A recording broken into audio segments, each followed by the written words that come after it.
The permanent instruction of the Alta Vendita, commonly called the Alta Vendita, is a document originally published in Italian in the 19th century, purportedly produced by the highest lodge of the Italian Carbonari, and written by Piccolo Tiger, Little Tiger, which, according to George F. Dillon, was supposedly the pseudonym of a Jewish Freemason.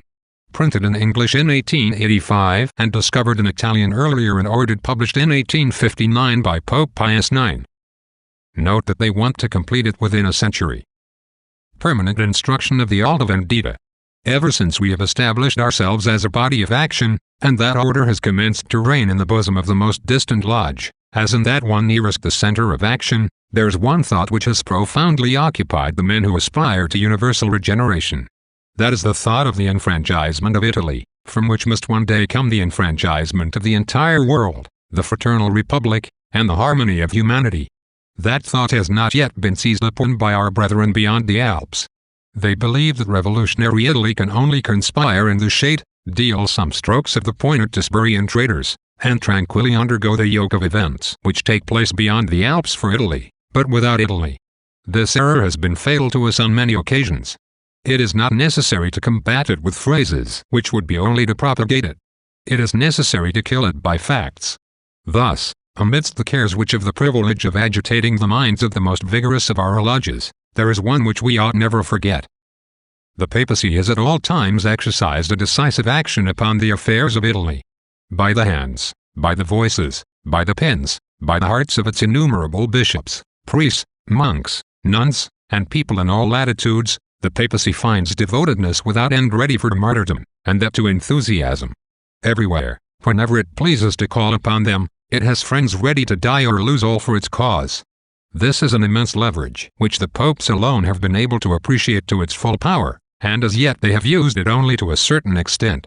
Today there is no question of reconstituting for ourselves that power, the prestige of which is for the moment weakened. Our final end is that of Voltaire and of the French Revolution, the destruction forever of Catholicism and even of the Christian ideal which, if left standing on the ruins of Rome, would be the resuscitation of Christianity later on. But to attain more certainly that result, and not prepare ourselves with gaiety of heart for reverses which adjourn indefinitely, or compromise for ages, the success of a good cause, we must not pay attention to those braggarts of Frenchmen, those cloudy Germans, those melancholy Englishmen, all of whom imagine they can kill Catholicism, now with an impure song, then with an illogical deduction, at another time, with a sarcasm smuggled in like the cottons of Great Britain. Catholicism has a life much more tenacious than that. It has seen the most implacable, the most terrible adversaries. And it has often had the malignant pleasure of throwing holy water on the tombs of the most enraged. Let us permit, then, our brethren of these countries to give themselves up to the sterile intemperance of their anti-Catholic zeal. Let them even mock at our Madonnas and our apparent devotion. With this passport we can conspire at our ease, and arrive little by little at the end we have in view. Now the papacy has been for 17 centuries inherent to the history of Italy. Italy cannot breathe or move without the permission of the Supreme Pastor. With him she has the 100 arms of Bruce, without him she is condemned to a pitiable impotence. She has nothing but divisions to foment, hatreds to break out, and hostilities to manifest themselves from the highest chain of the Alps to the lowest of the Apennines. We cannot desire such a state of things. It is necessary, then, to seek a remedy for that situation. The remedy is found. The Pope, whoever he may be, will never come to the secret societies. It is for the secret societies to come first to the Church, in the resolve to conquer the two. The work which we have undertaken is not the work of a day, nor of a month, nor of a year. It may last many years, a century perhaps, but in our ranks the soldier dies and the fight continues. We do not mean to win the popes to our cause, to make them neophytes of our principles, and propagators of our ideas. That would be a ridiculous dream, no matter in what manner events may turn. Should cardinals or prelates, for example, enter, willingly or by surprise, in some manner, into a part of our secrets, it would be by no means a motive to desire their elevation to the see of Peter. That elevation would destroy us. Ambition alone would bring them to apostasy from us. The needs of power would force them to emulate us. That which we ought to demand, that which we should seek and expect, as the Jews expected the Messiah, is a pope according to our wants. Alexander VI, with all his private crimes, would not suit us, for he never erred in religious matters. Clement XIV, on the contrary, would suit us from head to foot. Borgia was a libertine, a true sensualist of the 18th century straight into the 15th. He has been anathematized, notwithstanding his vices, by all the voices of philosophy and incredulity, and he owes that anathema to the vigor with which he defended the Church. Gangonelli gave himself over, bound hand and foot, to the ministers of the Bourbons, who made him afraid, and to the incredules who celebrated his tolerance, and Gangonelli has become a very great pope. He is almost in the same condition that it is necessary for us to find another, if that be yet possible. With that we should march more surely to the attack upon the Church than with the pamphlets of our brethren in France, or even with the gold of England. Do you wish to know the reason? It is because by that we should have no more need of the vinegar of Hannibal, no more need the powder of cannon, no more need even of our arms. We have the little finger of the successor of St. Peter engaged in the plot, and that little finger is of more value for our crusade than all the innocents, the Urbans, and the St. Bernards of Christianity. We do not doubt that we shall arrive at that supreme term of all our efforts. But when but how the unknown does not yet manifest itself. Nevertheless, as nothing should separate us from the plan traced out. As, on the contrary, all things should tend to it, as if success were to crown the work scarcely sketched out tomorrow, we wish in this instruction, which must rest a secret for the simple initiated, to give to those of the Supreme Lodge, counsels with which they should enlighten the universality of the brethren, under the form of an instruction or memorandum. It is of special importance, and because of a discretion, the motives of which are transparent, never to permit it to be felt that these counsels are orders emanating from the Alta Vendita. The clergy is put too much in peril by it, that one can at the present hour permit oneself to play with it, as with one of these small affairs, or of these little princes upon which one need but blow to cause them to disappear. Little can be done with those old cardinals or with those prelates, whose character is very decided. It is necessary to leave them as we find them, incorrigible, in the school of Consalvi, and draw from our magazines of popularity or unpopularity the arms which will render useful or ridiculous the power in their hands. A word which one can ably invent and which one has the art to spread amongst certain honorable chosen families by whose means it descends into the cafes, and from the cafes into the streets. A word can sometimes kill a man. If a prelate comes to Rome to exercise some public function from the depths of the provinces, know presently his character, his antecedents, his qualities, his defects above all things. If he is an advance, a declared enemy, and Albani, a Polata, a Bernetti, a Della Genga, a Riverola, envelope him in all the snares which you can place beneath his feet. Create for him one of those reputations which will frighten little children and old women. Paint him cruel and sanguinary. Recount, regarding him, some traits of cruelty which can be easily engraved in the minds of the people. When foreign journals shall gather for us these recitals, which they will embellish in their turn, inevitably because of their respect for truth, show, or rather cause to be shown, by some respectable fool those papers where the names and the excesses of the personages implicated are related.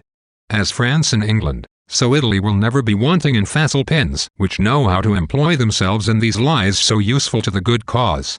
With a newspaper, the language of which they do not understand, but in which they will see the name of their delegate or judge, the people have no need of other proofs. They are in the infancy of liberalism. They believe in liberals, as, later on, they will believe in us, not knowing very well why. Crush the enemy whoever he may be. Crush the powerful by means of lies and calumnies. But especially crush him in the egg. It is to the youth we must go, it is that which we must seduce. It is that which we must bring under the banner of the secret societies. In order to advance by steps, calculated but sure, in that perilous way, two things are of the first necessity. You ought have the air of being simple as doves, but you must be prudent as the serpent. Your fathers, your children, your wives themselves, ought always be ignorant of the secret which you carry in your bosoms. If it pleases you, in order the better to deceive the inquisitorial eye, to go often to confession, you are, as by right authorized, to preserve the most absolute silence regarding these things. You know that the least revelation, that the slightest indication escaped from you in the tribunal of penance, or elsewhere, can bring on great calamities, and that the sentence of death is already pronounced upon the revealer, whether voluntary or involuntary. Now then, in order to secure to us a pope in the manner required, it is necessary to fashion for that pope a generation worthy of the reign of which we dream. Leave on one side old age and middle life, go to the youth, and, if possible, even to infancy. Never speak in their presence a word of impiety or impurity, maxima debet per reverentia. Never forget these words of the poet, for they will preserve you from licenses which it is absolutely essential to guard against for the good of the cause. In order to reap profit at the home of each family, in order to give yourself the right of asylum at the domestic hearth, you ought to present yourself with all the appearance of a man grave and moral. Once your reputation is established in the colleges, in the gymnasiums, in the universities, and in the seminaries, once that you shall have captivated the confidence of professors and students, so act that those who are principally engaged in the ecclesiastical state should love to seek your conversation. Nourish their souls with the splendors of ancient papal Rome. There is always at the bottom of the Italian heart a regret for republican Rome. Excite, enkindle those natures so full of warmth and of patriotic fire. Offer them at first, but always in secret, inoffensive books, poetry resplendent with national emphasis. Then little by little you will bring your disciples to the degree of cooking desired. When upon all the points of the ecclesiastical state at once, this daily work shall have spread our ideas as the light, then you will be able to appreciate the wisdom of the council in which we take the initiative.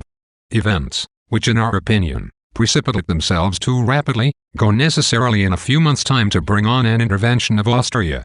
There are fools who in the lightness of their hearts please themselves in casting others into the midst of perils, and, meanwhile, there are fools who at a given hour drag in even wise men. The revolution which they meddled in Italy will only end in misfortunes and persecutions. Nothing is ripe, neither the men nor the things, and nothing shall be for a long time yet. But from these evils you can easily draw one new chord, and cause it to vibrate in the hearts of the young clergy. That is the hatred of the stranger. Cause the German to become ridiculous and odious even before his foreseen entry. With the idea of the pontifical supremacy, mix always the old memories of the wars of the priesthood in the empire. Awaken the smoldering passions of the Guelphs and the Ghibellines, and thus you will obtain for yourselves the reputation of good Catholics and pure patriots. That reputation will open the way for our doctrines to pass to the bosoms of the young clergy, and go even to the depths of convents. In a few years the young clergy will have, by the force of events, invaded all the functions. They will govern, administer, and judge. They will form the council of the sovereign. They will be called upon to choose the pontiff who will reign, and that pontiff, like the greater part of his contemporaries, will be necessarily imbued with the Italian and humanitarian principles which we are about to put in circulation. It is a little grain of mustard which we place in the earth, but the Sun of Justice will develop it even to be a great power. And you will see one day what a rich harvest that little seed will produce. In the way which we trace for our brethren there are found great obstacles to conquer, difficulties of more than one kind to surmount. They will be overcome by experience and by perspicacity. But the end is beautiful. What does it matter to put all the sails to the wind in order to attain it? You wish to revolutionize Italy, seek out the Pope of whom we give the portrait. You wish to establish the reign of the elect upon the throne of the prostitute of Babylon. Let the clergy march under your banner in the belief always that they march under the banner of the apostolic keys. You wish to cause the last vestige of tyranny and of oppression to disappear. Lay your nets like Simon Bar-Jonah. Lay them in the depths of sacristies, seminaries, and convents, rather than in the depths of the sea, and if you will precipitate nothing you will give yourself a draught of fishes more miraculous than his. The fisher of fishes will become a fisher of men. You will bring yourselves as friends around the apostolic chair. You will have fished up a revolution in tiara and cope, marching with cross and banner, a revolution which it will need but to be spurred on a little to put the four quarters of the world on fire. Let each act of your life tend then to discover the philosopher's stone. The alchemists of the Middle Ages lost their time and the gold of their dupes in the quest of this dream. That of the secret societies will be accomplished for the most simple of reasons, because it is based on the passions of man. Let us not be discouraged then by a check, a reverse, or a defeat. Let us prepare our arms in the silence of the lodges, dress our batteries, flatter our passions the most evil and the most generous, and all led us to think that our plans will succeed one day above even our most improbable calculations.